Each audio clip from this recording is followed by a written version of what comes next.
My name's Ganesh. I'm a first-generation New Zealander, born and bred one-eyed Wellingtonian. Okay, for my sins. Love cricket. But apart from that, and because of that, I love numbers and love much of the last couple of presentations around the IDI and the use of the IDI, the Integrated Data Infrastructure, and how we can use that information to target or at least to identify the problem. Unfortunately, once we've identified the problem or the problems or the challenges, we're still faced with how do we tackle them. And the great question about 5 hows, well, I'm not even going to suggest that I have 5 hows, because if we did have 5 hows, we would have got there already. It's not a simple problem, and I'm not going to suggest it's a simple problem. One thing I am going to put in front of you is the reason why you do need to listen to the economics perspective or the economist perspective is, and I'm probably exaggerating, but in most instances those will be the people you'll be arguing against, to put over whatever policies you're trying to put in place. Okay. There's one of them is, and I'll talk about it in a little, one of them is that we can't tackle poverty because there are trade-offs, because we're going to lose something on the other side. So you've got to argue, you've got to know the language you're talking about. But I think there are a couple of critical things that I'd like to put in front of you and suggest you keep them at the front of your mind when you're looking at the suggestions or the issues or the challenges or the aspects put in front of you. One, the definition. Yes, it's important we've got to know what we're going to tackling, and that's been come up before. Are we tackling absolute, dire, desperate poverty, or are we tackling relative poverty? And it's an old one in the literature, I'm sure you're familiar with it. Is it really people who have not got literally enough to eat to sustain life? Or is it poverty in terms of poverty of opportunity, or of ability to contribute to the society or the community, or other forms of poverty, whether it's inability to obtain shelter for housing, but they can still eat, inability to engage in education, because they're just turning up to school hungry, so they can't learn, or is it more general? So there's questions about what you actually define or what you are actually tackling. What sort of poverty are we tackling? Is it energy poverty? They just can't afford to keep themselves warm. Don't have problems about keeping cold in this climate. But. Or is it relative poverty? And you can have a think about that, but and that goes from my perspective about is it just income? Is it just poverty in terms of income that we can solve relatively easily by giving the people who haven't got income some income? Where we get it from, we'll worry about that. The economists can argue about who we should take it from later. I don't want to make jokes of it, but those, and I think in the New Zealand context, we haven't even had that conversation. We continue to talk past each other in terms of the conversation. We've got one group talking about poverty is not a problem because nobody's on the street. Well, there's hardly anybody on the streets who can't eat, and there's a whole lot of social service providers that we can turn them around to. As opposed to the other ones around, well, everybody should have the ability to contribute to the New Zealand society, etc., and nobody would disagree with it. It's like motherhood and apple pie, but is that really poverty? That's a question. And just in that frame of reference, I'd suggest you have, if you haven't been exposed to it already, then you should be, the Treasury Living Standards Framework, which takes 5 dimensions of living standards, which in my world is sort of potentially 5 dimensions of outcomes that we're trying to aspire to. Only one of them is related to economics, only one of them is related to economic growth. There are 4 other dimensions we might be also interested in. That opens up a whole new version of poverty for me. In terms of issues, once you've satisfied that sort of what bit are we tackling, to me there are 2. There's one critical question in terms of how you're going to tackle it. Are you trying to tackle it by putting an ambulance at the bottom of the cliff? Or are you going to try and tackle it by putting a fence at the top of the cliff? The problem is that the 2 are related. The problem, and from my perspective, is the fence takes a hell of a long time to build. Meanwhile, there are still people falling over the cliff. And unfortunately, you spend a lot of effort putting ambulances at the bottom of the cliff, and that negates the incentives to build a fence. Sorry, that's economics jargon. Can we repeat that? You got that? So there's two conflicting things. But that is again, a conversation that we haven't had in New Zealand.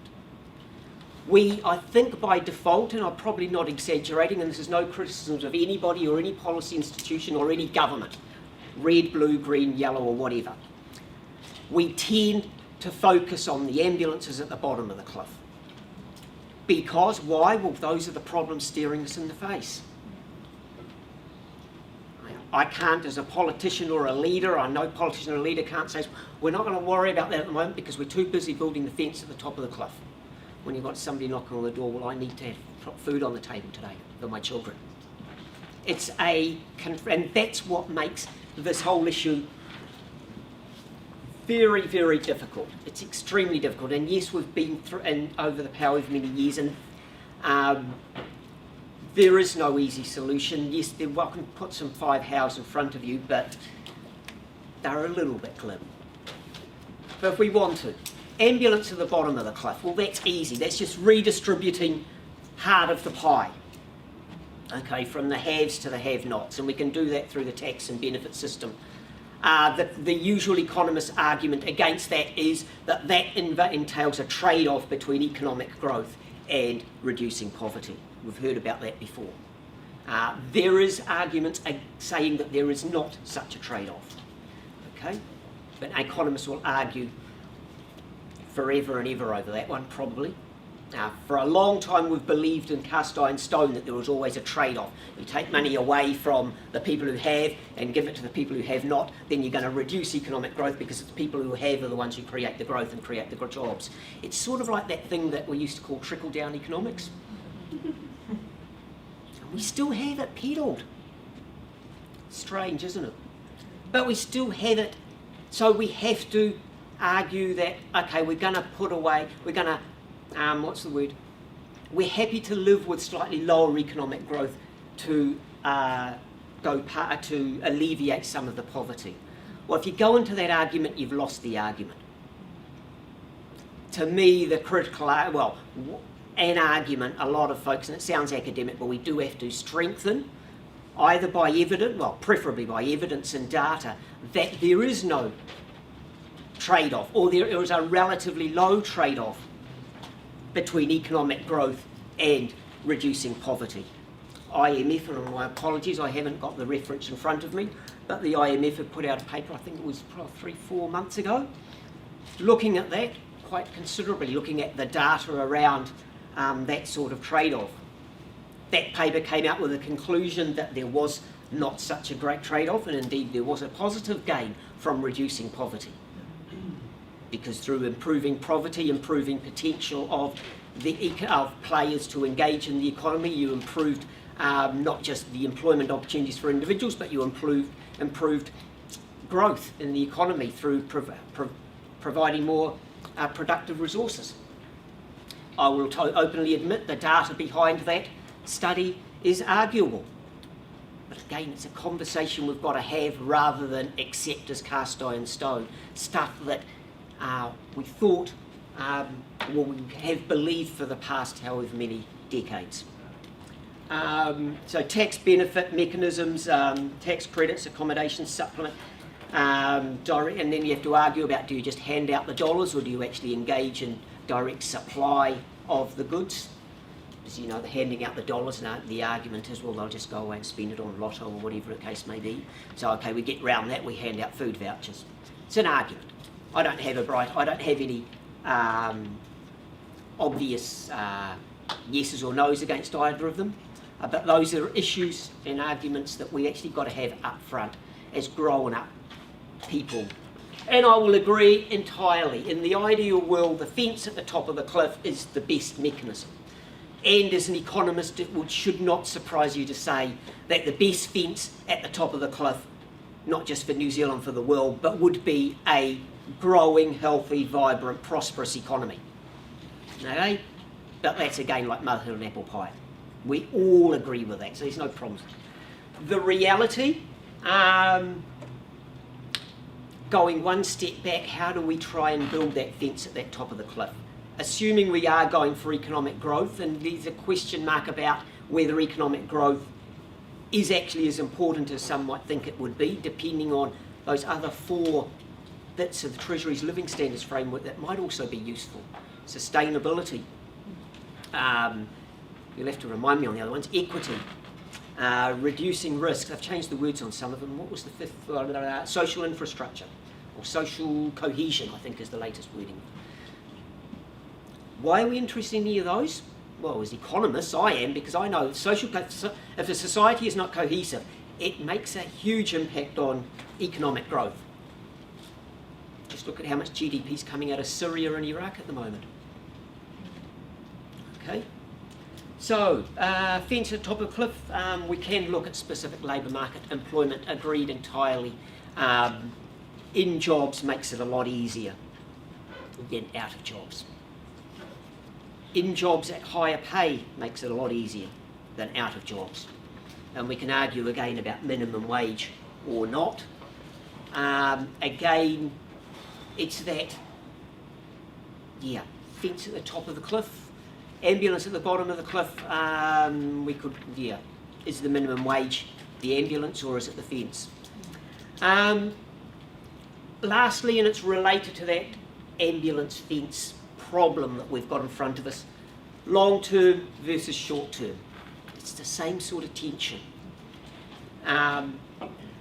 Because if we continue to focus on the short term, and it's almost a natural thing to do because it's staring you in the face, it inevitably takes our focus off the long term. What this means in terms of my how, the one very important how that I would have, is that we do need to have a grown-up conversation. We've got to stop being, I suppose, apologetic when we talk about poverty. We've got to back it up with some good data and evidence. We've got to be honest in saying where we don't know, and I'll be honest, I don't know whether there's a trade-off between GDP and alleviating poverty. I do know that I don't quite believe the literature and the textbooks that I was thrown at 30 years ago. So there's a conversation to be had, not just within the economics discipline, but within the policy world and within the New Zealand world. Because underlying it all, you're never going to get any further unless there is a political understanding or agreement or indeed willingness to A, admit there's an issue, and B, want to address the issue. And you're never going to get any of that unless we have a grown-up conversation that A, there is poverty in New Zealand of A, B, C and D, so you have to agree some sort of definition. What are we talking about? And to be honest, we're not talking about, we are not talking about people starving on the streets in New Zealand. Yes, we can all find one exception to that rule, but we are not in general talking about poverty in terms of food poverty. Maybe for certain components, but no, we're not. We are talking, in my opinion, about certain groups, probably significant groups of the New Zealand population that are unable to contribute to New Zealand. The society, the community, and indeed, I'll put my hand up, to the New Zealand economy. In my opinion, that is partly what holds the New Zealand economy back.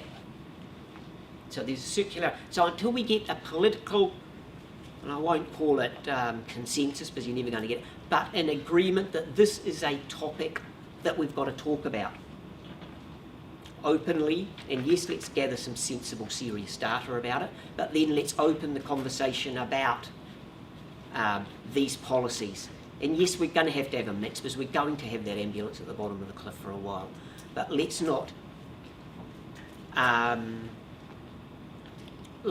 continue the focus on that ambulance for the next generation without acknowledging that we do have to do something about the fence at the top of the cliff, and that does mean a robust, sound economy. hopefully providing jobs, and hopefully providing jobs that's significantly greater than the minimum wage. So one day we won't need a minimum wage. Thank you.